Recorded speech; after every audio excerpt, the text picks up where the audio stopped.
मैं मानता हूं कि पूरे हरियाणा में सिर्फ मैम का एक चुनाव ऐसा है जित कति मैं सरपंच ही नहीं मेमरिया चुनाव लड़ा जाने लग रहा है।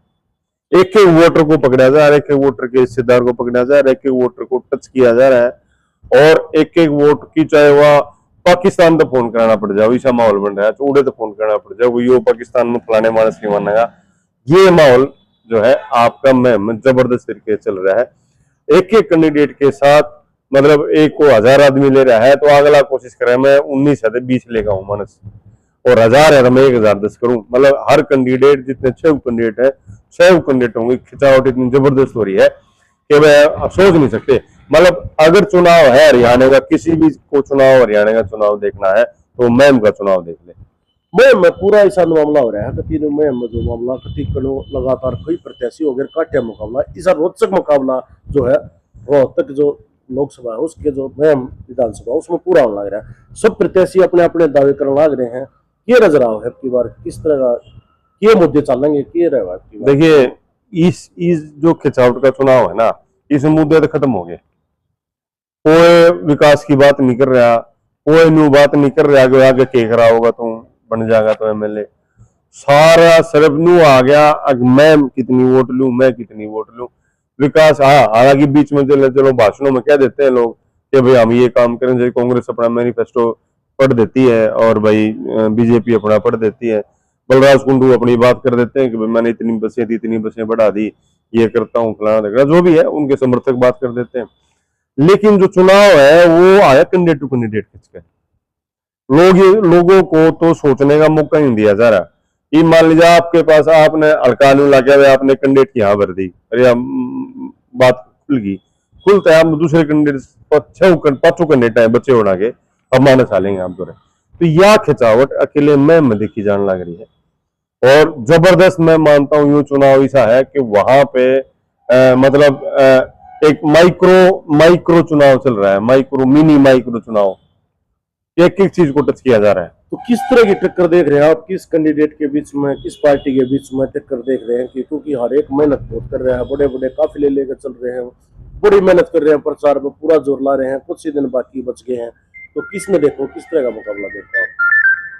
मुकाबला तो देखो भाई, मैं अगर पार्टी वाइज बताऊंगा तो भाई कैंडिडेट 3-4 नाराज होंगे। ये बाप लोग को अगर नाराज करने तो मैं सही बात बता दूं। नहीं नाराज हमने किसी को क्यों करना, हम तो एनालाइज कर रहे हैं ना कि किस तरह का मुकाबला टक्कर में, हम किसी को हार जीत का सर्टिफिकेट नहीं दे रहे हैं। देखो सर्टिफिकेट तो हम दे ही नहीं सकते, सर्टिफिकेट देगी मैम की जनता। पर आज के दिन जो 6 कैंडिडेट का जो माहौल बन रहा है, आज के दिन स्थिति क्लियर होना बड़ा मुश्किल आ गया है। मुश्किल ये लगा है कि हम मान लीजिए किसी एक कैंडिडेट के अंदर वो फाइट में है या वो ऊपर है तो बनती नहीं बात। क्योंकि हम जब धरातल पर उतर के देखा और जो भीड़ का जमावड़ा और वो जो पूरा सर दिखा है, जब माँ समझ में नहीं आता कौन किस खड़ा है। और मैम का चुनाव में कति न्यू कहा है ना भाई वो मिक्स वेजिटेबल हो रही है, वो सब घने आदमी घनी सब्जी मिल रही है, साथ में मुश्किल हो रही है कौन सी सब्जी मटर की है, कौन सी उसमें आलू वगैरह कड़े पनीर है, सब मिक्स हो रहा है। ये मुद्दा जो मैं विधानसभा में चल रहा है बाहरी और हल्के गाँव का, वो कितना इफेक्ट डाल पाओगे? तो मैं ये मानता हूँ, देखो आप मेरी बात समझो, बाहरी भीतरी कुछ नहीं रहा आज के दिन। जो अब पिछली बार बलराज कुंडू वाला बाहरी कैंडिडेट बन गया, अब दीपक हुड्डा बाहरी कैंडिडेट। बात रहेगी आप लोगों से जुड़ते कैसे हो। ये मैं उदाहरण देता हूँ, मेरा रिश्तेदार है और मैं उसे पूछू नहीं जात भी, उससे बात ना करूं, उसे हवा ना दूं, कुछ भी ना करूं, और एक मैं जो है सबकी पूरी वैल्यू रखूं। तो वही फर्क है कि रिश्तेदार हो या घर का आदमी हो, पूछना पूरे घर की बात भी कोई भी अपनी मर्जी चलावे। ये एक आदमी चाहे भारी है वो सबकी इज्जत करता है। मैं किसी एक का पक्ष ले रहा यहाँ पे, मैं कह रहा हूँ कि कोई भारी कैंडिडेट आज रहा नहीं। आप जिस हल्के में जाके अपना अपन जहां दिखाओगे लोग आपके अपने हो जाएंगे। ये पूरे हरियाणा या पूरे इंडिया के लिए मैं बात कर रहा हूँ। अब आप देखो सतपाल ब्रह्मचारी कभी हल्के में नहीं आए, मैं उस उदाहरण ले रहा हूँ बस वहां का सोनीपत का, वो आए 24 दिन में बन के चले गए। तो क्या मतलब बाहरी भीतरी कोई बात नहीं, हालांकि वो तो हल्के से भी थे भाई विधानसभा से, लेकिन वो कभी रहे नहीं यहाँ पे, वो तो भारी हो गई एक तरह से। रहा नहीं जो आदमी आज अचानक में चुनाव लड़ूं, तो उन्होंने अपनापन दिखाया, सबको अपना कहा, एक अपनापन दिखा। आज भी अगर वही उस अपनेपन नहीं कंटिन्यू करेंगे, जब अगले चुनाव में बेल लगा वो कित खड़े हैं। तो वही महम की स्थिति है। बाहरी भीतरी कोई बात नहीं है, बात है कि कौन हल्के वालों को अपनापन देगा, कौन अपने जैसा प्यार देगा, वही आदमी सीट निकालेगा। हाँ, जो पुराना है, मजा हुआ है, सालों से चुनाव लड़ रहा है, और उसके तो ड्रॉबैक भी है। नए नए कैंडिडेट के ड्रॉबैक कोई नहीं होते, उसके तो पॉजिटिव नहीं है सारे। तो उसने जो काम किया वही पॉजिटिविटी उसके साथ चल रही है। तो बात कर ले कि कहीं ना कहीं मतलब टक्कर देखी जाओ है, कई कैंडिडेट के बीच में बिल्कुल भारी मतलब टक्कर है, कुछ भी हो सकता है, पूरी संभावना कि भाई चुकाने वाले नतीजे भी आ सकते हैं, चौंकाने वाले नतीजे आ तो सकते हैं, बिल्कुल हो सकता है, भारी जो है टक्कर है। तो ऐसा अगर मुकाबला त्रिकोणीय होता तो किसको लाभ मिलेगा? त्रिकोणीय कहाँ है साहब, 6 कोणीय मुकाबला है। 6 कोणीय मुकाबला मैं किसी लिए कह सकता हूँ, जब आप भीड़ देखने चलोगे, देखो चुनाव चलता है भीड़ से, रैलियों से, आपके लोगों के जुड़ाव से।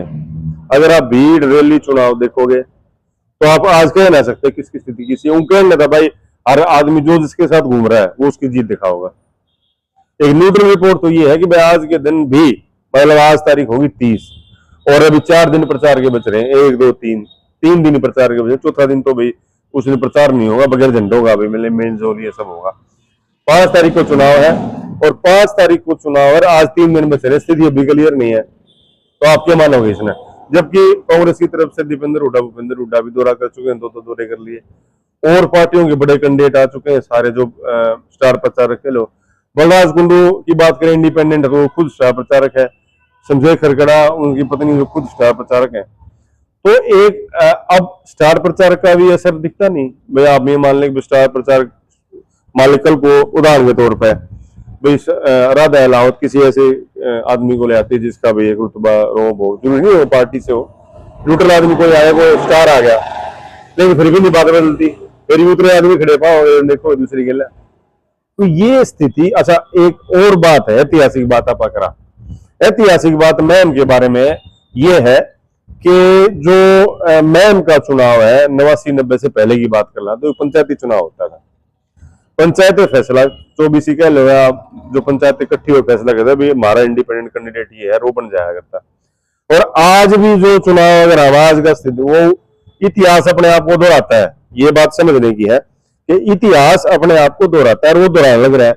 आज भी पंचायतें फैसला करने लग रही हैं भाई। खरकड़े में पंचायत हुई, मोखरे में पंचायत हुई, बलम में पंचायत हुई, और भाई निंदाने में पंचायत हुई, कित पंचायत ना होली।